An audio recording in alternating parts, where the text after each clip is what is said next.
నమస్కారం. మ్యాథ్స్ ప్రేక్షకులకు నమస్కారం.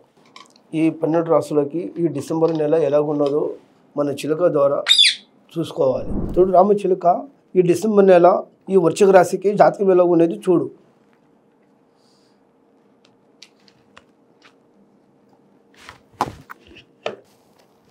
శివుడు పార్వతి. ఇప్పుడు వృశ్చిక రాశికి ఎలా ఉన్నదంటే ఆదాయము 5, ఖర్చు 5, అంటే సరి సమానం ఉందనే మాట.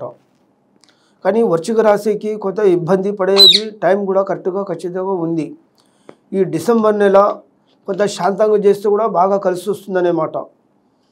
కానీ వృశ్చిక రాశికి ఎవరి చేతులు దొరికేది లేదు, ఎవరి చేతులు చిక్కేది లేదు. ఏదైనా నా మాటనే గెలవాలి, నా మాటనే నిలబడాలి అనేది ఇది ఎప్పటికీ నిలబడదు. ఏదైనా వేరే వాళ్ళే కూడా నిలబడే అవకాశం ఉంది. కానీ డబ్బులో మాత్రం కొంత కష్టం అనేది ఉంది. దానికి తొందరగా పడకూడదు. ఈ డిసెంబర్ నెల ఈ వృశ్చిక రాశికి మాత్రం జాతకం మాత్రం కొంత ఫలితం మాత్రం బాగా కలిసి వస్తుంది. అష్టమ శని మాత్రం నడుస్తుంది మాట. 7-8 స్థానంలో గురువు నడుస్తుండు, అంటే 4వ స్థానంలో శని నడుస్తుంది, అంటే సరి భాగం నడుస్తుంది మాట. దీంట్లో ఏమవుతుందంటే కొంత ఆలోచనలు, మనసులో శాంతం లేకుండా అయిపోతుంది. కుటుంబంలో కొన్ని చిక్కులు, కష్టాలు, ఇబ్బందులు, డబ్బులో నష్టము, పనిలో నష్టం, అంటే కుటుంబంలో శాంతం లేకుండా ఉండడము, భార్య పిల్లలతో, భర్తతో, కుటుంబంతో, అత్తమామతో, తల్లిదండ్రులతో కానీ కొన్ని విరోధాలు మాత్రం వస్తాయి. దానికి ఎంత మీరు ఆలోచించి ఎంత నిదానం చేస్తారో అంత మంచిగా జరుగుతారు. అనుకున్న పనులు కూడా జరిగేయాలనుకుంటే మీరు ఎంత నిదానం చేస్తే అంత శుభం అనేది కలిసి వస్తుందనే మాట. మీరు ఏదైనా సాయిబాబాని మీ షిరిడీకి వెళ్ళి వస్తే మీకు కూడా పనులు కూడా శుభ్రంగా నెరవేరుతాయి. మళ్ళీ మీరు అనుకున్న పనులు కూడా నెరవేరుతాయి. సాయిబాబా గుడికి టెంపుల్ కూడా వెళ్తే కూడా మీకు శుభం అనేది కలిసి వస్తుంది. మళ్ళీ మీరు దేవుని దర్శనం కూడా చేస్తే కూడా బాగా కలిసి వస్తుంది. కానీ ఇప్పుడు ఉద్యోగంలో బాధపడ్డ వాళ్ళు కూడా ఉంటే ఉద్యోగంలో మాత్రం నష్టం అనేది లేదు. ఉద్యోగం మాత్రం ప్రాప్తం మంచిగానే ఉంటుంది. కానీ కుటుంబం విశేషంలో మాత్రం కొన్ని కష్టాలు ఉన్నందుకు కొంత నిదానం చేస్తే మీకు అంతా బాగా కలిసి వస్తుంది. అంత తొందరగా పడకూడదు. మీరు ఎంత నిదానం చేస్తారో అంత మంచిగా అవుతారు. ఇప్పుడు వృశ్చిక రాశికి మొత్తానికి మాత్రం 9వ స్థానంలో 9 అదృష్ట సంఖ్య 9.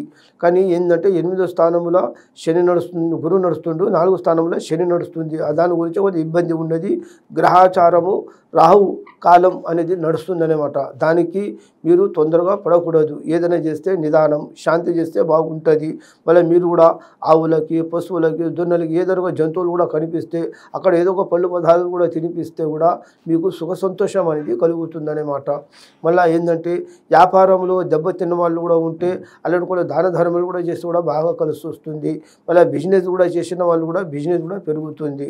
మళ్ళీ ఏంటంటే నమ్మిన వాళ్ళు కూడా సాయం చేస్తారు, అనుకున్న వాళ్ళు కూడా దగ్గర కూడా సాయం చేస్తారు, దూరం కూడా సాయం చేస్తారు. ఇలాంటి ఏం సమస్యలు లేవు. ఇప్పుడు పెళ్లి కాలేని కూడా పెళ్ళిళ్ళు అయ్యే అవకాశాలు కూడా ఖచ్చితంగా ఉన్నాయి. ప్రేమ గురించి కూడా బాధపడితే ప్రేమలు కూడా బాగా చక్కగా జరుగుతాయి. పళ్ళు కూడా శుభ్రంగా నెరవేరుతాయి. ఏం నష్టం అనేది కాదు. ఉద్యోగం అయినా, బిజినెస్ అయినా, డాక్టర్ షీట్ అయినా, మళ్ళీ పోలీస్ స్టేషన్, కోర్టు కచేరీ ఏదైనా మాట గెలుస్తుంది. మళ్ళీ ఏంటంటే ఉద్యోగంలో మాత్రం ప్రమోషన్లు మాత్రం వస్తాయి. డాక్టర్కు సీటు కూడా వచ్చే అవకాశం కూడా ఉన్నాయి.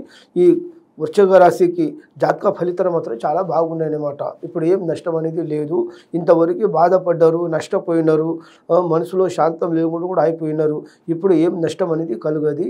కానీ మొత్తానికి మాత్రం అనుకున్న పనులు మాత్రం జరుగుతాయి. మీరు ఏం తొందరపడే అవసరం ఏం లేదు. కొంత దాన ధర్మాలు చేస్తే కూడా బాగా కలిసి వస్తుంది. మీరు సాయిబాబునికి ఎంత మీరు దేవుని దర్శనం చేస్తే అంత శుభం అనేది కలిసి వస్తుంది అన్నమాట. అనుకున్న పని అవుతుంది. ఏం నష్టం అనేది లేదు. మీరు ఎప్పుడైనా కానీ న్యాయంతోనే పోరాడతారు, అన్యాయంతోనే పోరాడేది కాదు.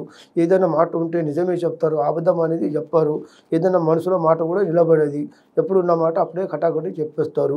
ఇప్పుడు డబ్బు పరంగా బాధపడితే కూడా డబ్బు కూడా ఖచ్చితంగా వస్తుంది. ఇప్పుడు లోన్ గురించి కూడా ఆలోచిస్తే లోన్ కూడా ఖచ్చితంగా దొరుకుతాయి. అనుకున్న పనులు అవుతాయి. ఇల్లు కట్టడం కానీ, కొనడం కానీ, ప్లాట్లు కానీ మంచి మంచి పనులు కూడా చేద్దాం అనుకుంటే ఆ పనులు కూడా శుభ్రంగా నెరవేరుతాయి. అనుకునే విశేషాలు అంతా బాగా జరిగి ఇప్పుడు ఏం కష్టపడే అవసరం ఏం లేదు. అనుకున్న పనులు అన్నీ మంచిగానే జరుగుతాయి. మళ్ళీ భార్యాభర్తలు విడిపోయిన వాళ్ళు కూడా ఉంటే భార్యాభర్తలు కూడా కలుసుకుంటారు. మళ్ళీ ఏడపోయినా కానీ పెళ్లి కాలేని కూడా పెళ్ళి కూడా అవుతాయి. మళ్ళీ ఇల్లు కట్టని వాళ్ళు కూడా ఇల్లు కూడా కట్టే అవకాశాలు కూడా ఖచ్చితంగా ఉన్నాయన్నమాట. మళ్ళీ డబ్బు గురించి కూడా బాధపడితే డబ్బు కూడా ఫలితం కూడా బాగానే జరుగుతుంది. పిల్లలు లేని వాళ్ళు కూడా పిల్లలు అయ్యే అవకాశాలు కూడా ఖచ్చితంగా ఉన్నాయి. అనుకున్న పనులన్నీ బాగా కలిసి వచ్చి మీ దారిలో మీరు ఉండగలుగుతారు. మీరు ఒకటి షిరిడి సాయిబాబాని ఎంత దేవుని దర్శనం చేస్తే అంత శుభం అనేది కలిసి వస్తుంది.